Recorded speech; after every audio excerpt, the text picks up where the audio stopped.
favorite after the groups. I'm not sure if that was the case. LGD was 1 year, but they didn't win. Yeah. Got third place, I believe. We're going to see a skewer here from Faith Beyond. Whitemon in quite a bit of trouble. I think he's resigned to his own death here, but Q might get right-clicked down by 23 Savage as well. Looks like it'll end up being likely a trade of sorts as Faith Beyond just needs a couple more right-clicks with that shockwave.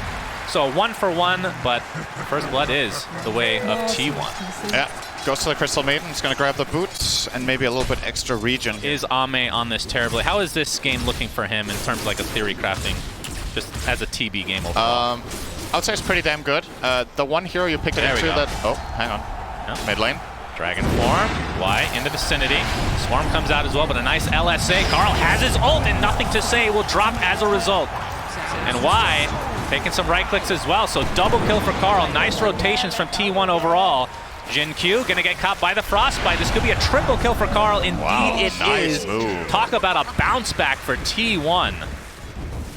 Really, really good rotation, bringing in both supports from two separate sides now.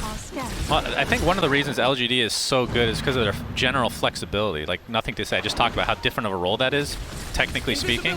And, oh, we're going to see the stop it. To the Fiend's Grip, Cuckoo, very unlucky. And that's going to be a kill going the way of Ame again. 3v1. Yeah. Very, that Centaur has some other agendas on the mind, no doubt. Yep. But we might see some action in this top lane. Nothing to say. I mean, Dragon Knight's not really one of those heroes that's going to take up that much space farming, so that leaves Faith Beyond to get really big. There's the stun into the RP. Do they have enough damage to take out the Morphling? Yes, indeed they do. And T1 absolutely getting crushed right now. 3K net worth lead. Nightmare. Do they have the vision? Yep. The time lapse in place just for the HP, but double kill goes the way of Q, and a tier 1 tower to fall as well. But talk about getting value out of a rune. He got 3 kills set up with that invis plus had the ward in front. So as soon as that smoke breaks, he can immediately just Shikuchi away, and they have a very hard time finding the opening on him. So basically just a safe breaker there.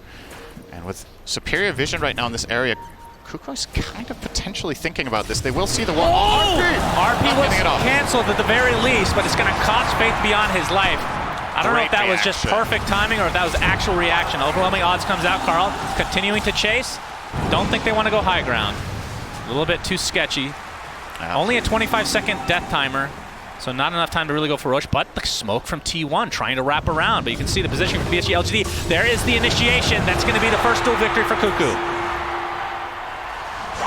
And when it's this early in the game, it's really difficult to go get Roche because the timers are so low. The RP there, but Cuckoo obviously with that ward pre-placed had his finger on the blink button and got out. And all right, only 1K lead now for PSG.LGD. That was the biggest gold swing that T1 have had go their way in the entire game.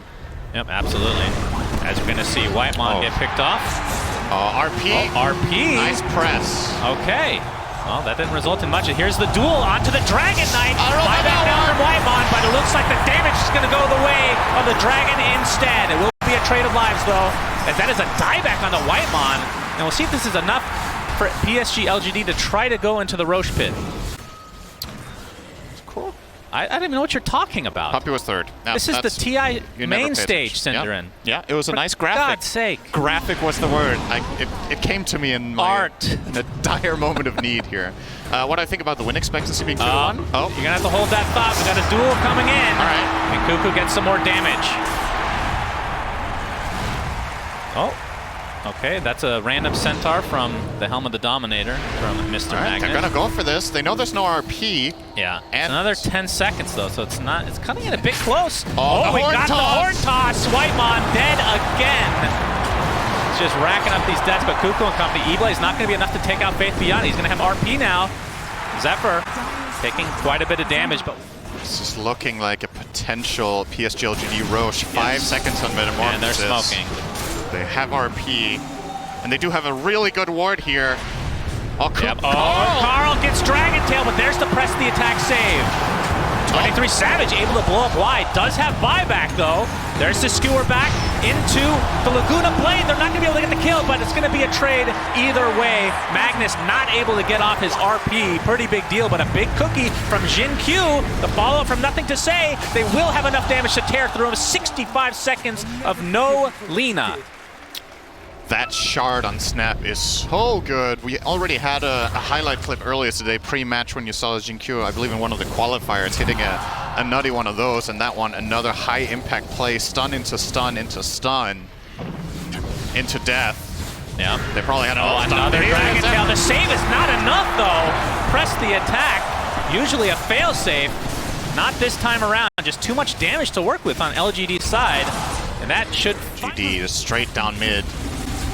Still a minute to burn. They want to force the buyback, I think. Yeah, absolutely. Can't blame them. The All right, they get it.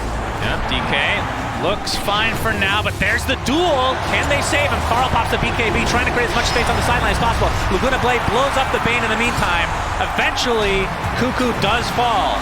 It's a 2-for-2 with the buyback now onto Carl. And with that, PSG.LGD will back away.